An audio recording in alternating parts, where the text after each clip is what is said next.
আসসালামু আলাইকুম ভিউয়ার্স, কেমন আছেন সবাই? আশা করছি সবাই অনেক অনেক ভালো আছেন। আলহামদুলিল্লাহ আমি অনেক ভালো আছি। তো আপনাদেরকে একটি নিউজ দেওয়ার জন্য আজকে ভিডিওটা মূলত পোস্ট করা। আপনারা যারা বেনিলি ইউজার আছেন বাংলাদেশে, তাদের জন্য একটা দুঃসংবাদ।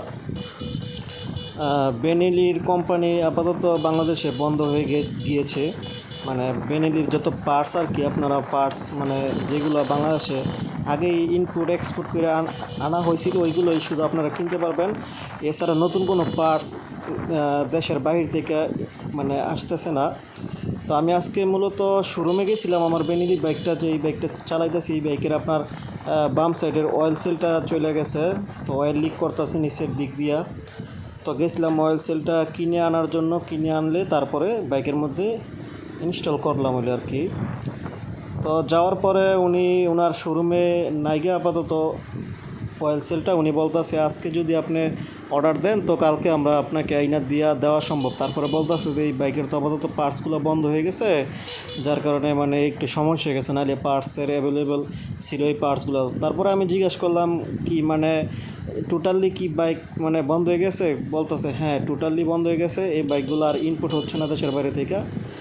তো এই আর কি, মানে আমি আমার ভিডিওর মাধ্যমে সবাইকে জানাইয়া দেওয়ার চেষ্টা করলাম যে বাইকের যে পার্টসগুলো বন্ধ হয়ে গেছে। তবে একটা কথা বললেই নয়, এই বাইকটা কিন্তু আসলে এতটা খারাপ ছিল না। বেনিলি বাইকটা খুব ভালো, আমি তো চালাইতেছি অনেক দিন যাবত, আমার খুব ভালো সার্ভিস দিতেছে আমাকে। কী বলবো আর, মানে অনেক স্মুথ চালানো যায়, তেমন কোনো প্রাইভেট ফিল করি না। তারপরে আপনার দোনোটা টায়ারের মানে সাইজটা একটু যথেষ্ট দিছে, আর গেট আপটা তো সেই অনেক। সামনের সাইডে দিয়েছি ইউএসবি সাসপেনশন, আর কী বলে সঠিক বলতে পারেন, এই সাসপেনশনটা দিয়েছে খুব ভালো, মানে স্প্রিংটা মানে কাজ করে।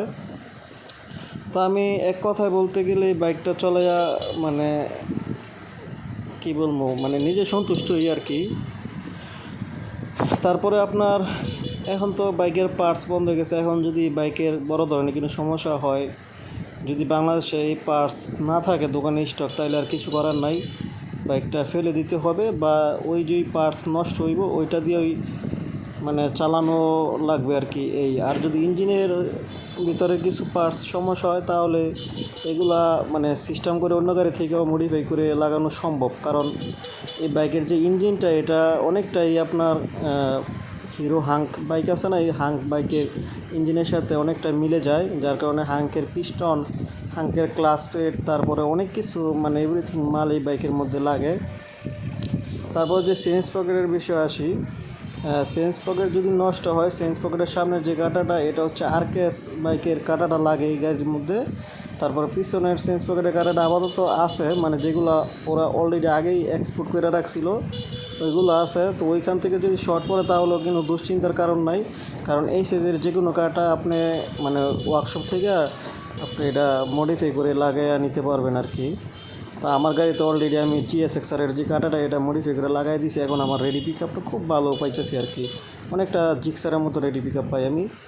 মানে তেলটা খায় মোটামুটি প্রায় 35-40-এর মতো চালাতে পারি, ওই দিক দিয়ে আমার সমস্যা নাই, কিন্তু রেডি পিক আপটা খুব ভালো পাইতেছি আমি আর কি। এই আর এমনিতে আশা করি মানে গাড়ি যারা চালাইতেছে তারা নতুন পাইব না আর কি, নতুন মার্কেট থেকে আপনারা কিনতে পারবেন না আর কি। এই আর কি সমস্যা। আর পার্টসও দেশের বাইরে থেকে আর আসবো না, যেগুলো বাংলাদেশের মধ্যে আছে পার্টস দোকানে ওইগুলো দিয়ে আপাতত চলতেও হবে এই আর কি।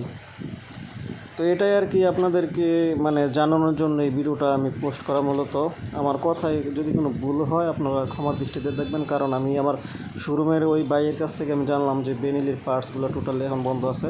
তারপরেও আমি এতটা শিওর না, এলা বিস্তারিত আপনারা যোগাযোগ করবেন।